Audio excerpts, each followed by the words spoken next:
Yes, good morning mga idol. Mayroon tayong i-repair na electric fan. Yan po. Sa nakita ko po sa diagnose ko po, yung sira is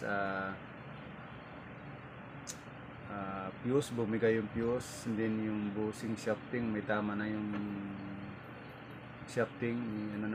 May pudpud na. May kanal na yung shafting. At the same time, yung bushing nun sira na rin kasi nakayod na yung shafting bushing din. So titingnan ko pa kung ano pa iba yung mga sira. Mamaya abangan yung mga idol ay malalaman nyo ang buong ano nito at kung nagawa ba o hindi. Thanks for watching.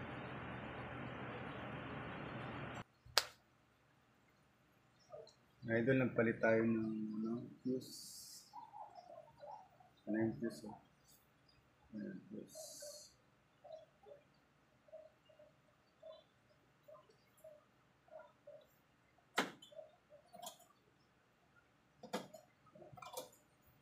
Papalit din tayo ng bushing. Tatanggalin natin ng bushing. Ang gulo ng aking working area. Yung aking pantali sa winding. Pangit kasi pag tie wire lang, kasi pag once na malutong na bumibitaw ito kasi tali ito sa winding na nakababad na sa bags, kaya hindi siya nasusunog basta-basta.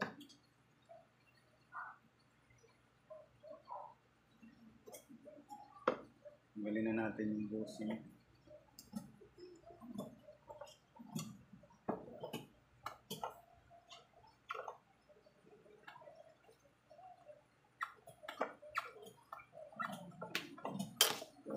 Tanggal na yung bushing stopper at saka yung ganun spring. Ano po yung bushing. Yan. Sinisikwat lang natin yung stopper ng bushing ng maliit na flat screw. May tupisa pero madali lang naman ibalik yan. Yan, kung makikita nyo, yan. Ito yung tuyo, yung kanyang sponge.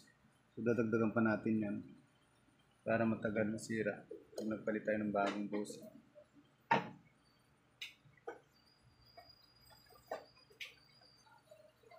Nagpalit na tayo ng bagong bushing. Dami tayong bushing. Mabago yung lahat. Nakabit na natin yung bagong bushing. Ito. Yung luma na bushing.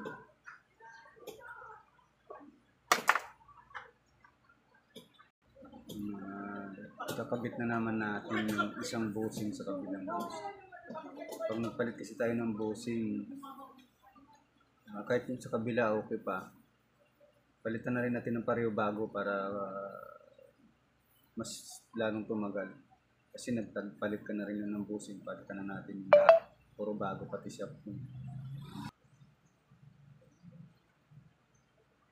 Ayan mga idol, papalit tayo ng kabilang bushing. Yung dito kasi sa bandang unahan, dito okay pa, wala pang tama. Yung dito sa likuran, yan may kanal na eh. So kung nagpalit ka ng bushing dito, palit ka na rin dito sa unahan para parehong bago.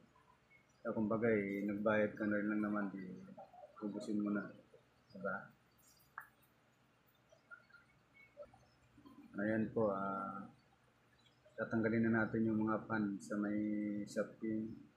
So ang pan na to, malaking tulong to sa winding. Kumbaga kahit pa paano may hangin to na tinatapon sa winding para hindi mag-overheat yung makina. Malaking bagay. Ito pa yung isa sa harap.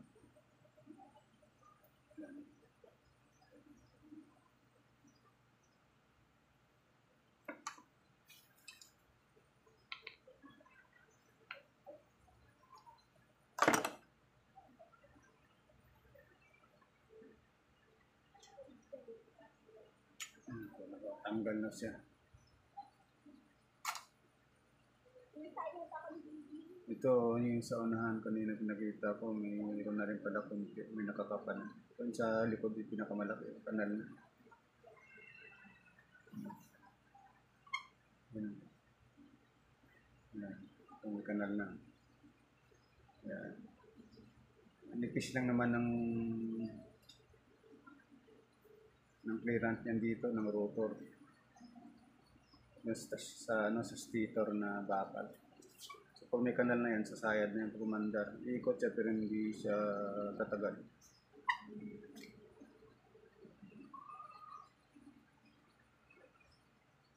Tatanggalin na natin to. Papalitin ng shafting. Kumbaga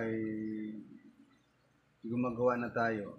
Hindi lang yung kumita tayo, hindi yung quality trabaho na babalik-balikan ka ng customer.